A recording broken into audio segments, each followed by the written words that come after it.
Well, Gaffer, the weather's taken a turn. It's looking a lot sunnier outside now, and we look ahead to our next fixture back in league action against Chippenham. How's the training been this week? Yeah, it's been a weird week. The weather's been great the last couple of days, which is always a bonus when you live in Eastbourne. But I think it's important to address this week because it's opened my eyes to a few things, and um, I felt a real disappointment after Tuesday's game from the supporters around the football club, and I think we just need to be clear with a few things because I think since I've come into the football club, one thing we have done is create an unbelievable connection between the supporters, the players, myself, my staff. There's a real bond there, and it was a big thing when I came into the football club that I wanted to address because it was on its backside.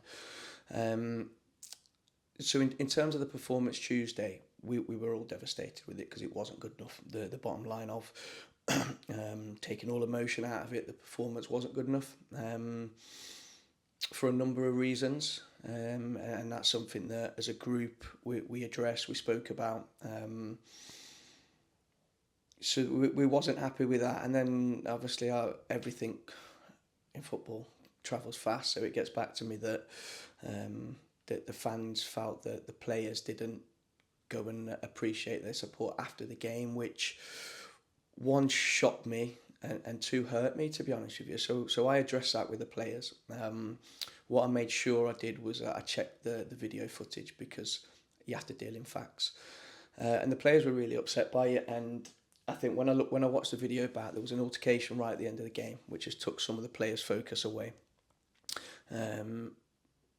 But then 90% of the players go to the edge of the box and applaud the supporters. Did they? I think it was Cess that went 5 or 6 yards further forward.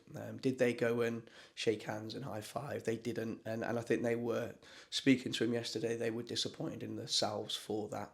So if we upset anybody with that, obviously we 100% didn't mean to, and we apologise for that because I won't have anything at all stand in the way of our connection with our supporters because it's strong, and there's a reason why when we stayed up last season, we celebrated staying up like we won the league as a group of players, as a group of supporters together. And that's the connection we have, and we've got to 3 points off the top of the table because we have that connection. So if anything tries to hinder that, I will make sure it's put right. So speaking to the players yesterday, we all have to understand that they're human beings, and watching the video back, they went to the edge of the box and they give a round of applause to the fans, and it's not, we're probably a little bit more passionate than that with our supporters. If I'm being totally honest, I think there was a little bit of the human beings, aren't they? So there was frustration, there was anger. I think there was embarrassment there at the performance and the way we'd lost.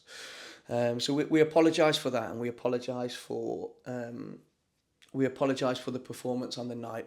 What I won't apologise for is the preparation, because I treated the game like every other game. We did the same preparation. One thing that I love is we've got a supporter in our own ranks. Our kit man, who I love to bits, is a big supporter. He's a big fan. He's in every meeting. He's in every dressing room thing that happens. He's around everything. And at the start, people said to me, be careful of that, because anything that's going on in your dressing room could get out to the supporters. My take on that was, I hope it does, because everything I say, everything I do, everything I prepare, I do it for the best of this football club. I do it for us to win every single game.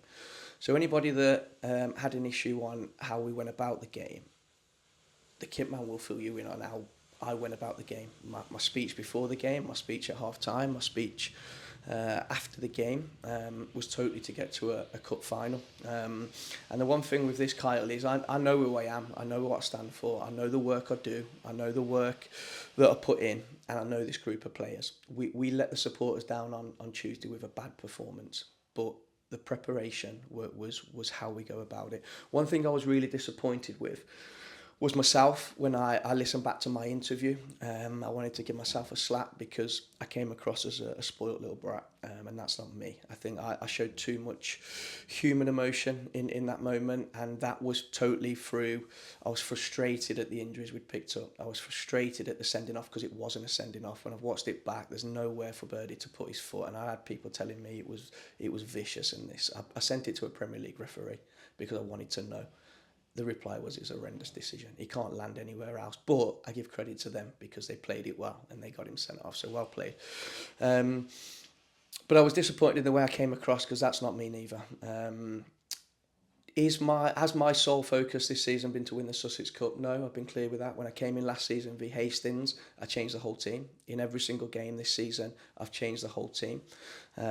If I think I was, it was a semi-final, so I was two minds. Do we play your Georgies? Do you play your Ollies? Do you play your Doms? If we come out of that with the injuries that we have done to them players, people are going to accuse me of blowing up the promotion charge. So I understand that. That's football.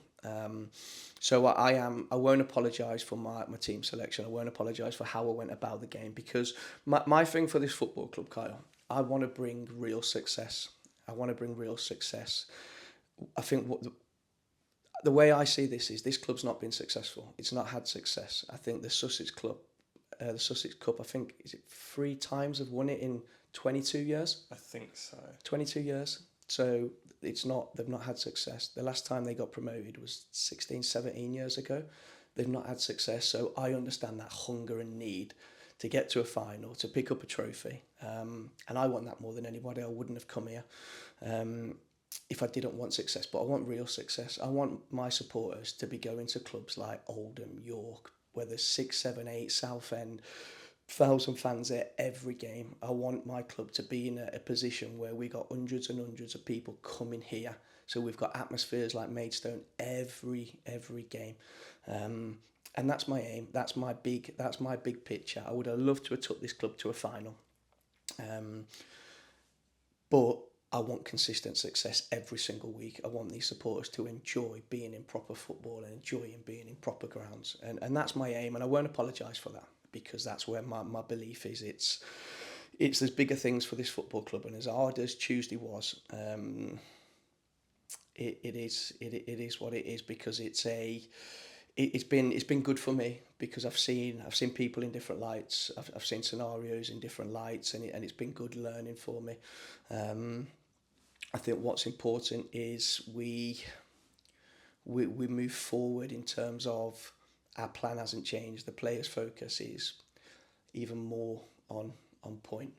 We've got what happens in these moments, Kyle, is people love, especially in football, and we see it all around every level. People love the rise. They love it. They get on board, and it's all giggles, and everyone's happy. But unfortunately, humanity, people like the fall. People want to jump on the fall. So in these moments, I'm hearing things over the last couple of days of this has been coming for the last few weeks. This has been coming over the last month. And I go, okay, so now people are jumping on bandwagons because we smashed Enfield 5-0.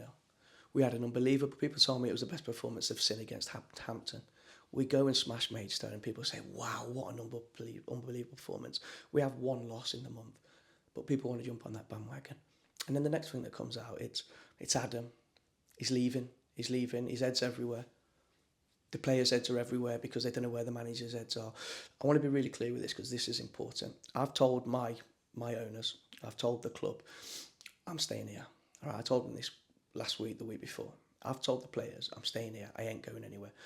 What we should celebrate is that there's interest, and I'll be honest, I've got interest in me now.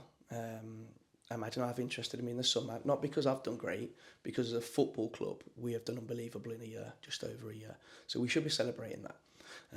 But my take on it is, if Alan and Simon want me here at this football club to take it forward, then this is what we do. But that is, my decision has been made, and that's what it is. If they want me here and they think the work's good enough, brilliant. If they don't think my work's good enough and what I've done over the year, then they'll make that decision. That's up to them, and I get that. That's football.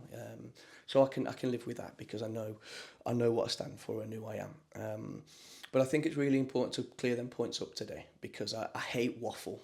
I hate grey areas. I know how football travels. What everybody does is everybody jumps on forums and all of this stuff, and emotions get in the way, and people read it, and that affects people's moods, decisions. But the facts are the facts. The facts are clearly the facts. We wasn't good enough Tuesday. But we have been unbelievable for 90% of the time I've been here. The players and the supporters relationship, and my relationship with the supporters, has been unbelievable. I've never had such a close relationship, and it showed in the fans forum the other night. I felt the connection and the love, which is mutual, again on Thursday night. So I won't allow nothing to affect that. So that's my waffle. And now we've got a massive game tomorrow, which I cannot wait for. I said last season, I think, if we can remember back, I love Chippenham. I love watching them. Very good manager. They absolutely done us down there, even though all the stats were in our favour down there. They done us with 3 awful goals in terms of our defending. But we've had a really good 2 days since Tuesday. A lot of reflection, a lot of analysis. We know what kind of game it's going to be. We know what we need to do. And our aim is to make sure in these 9 games we put ourselves in a position to be promoted. I believe we can do that. Can I promise it? Of course not. I'm not a wizard. But we're going to be fighting tooth and nail to make sure that we go out there tomorrow and for the last 9 games to give this club something to really cheer about.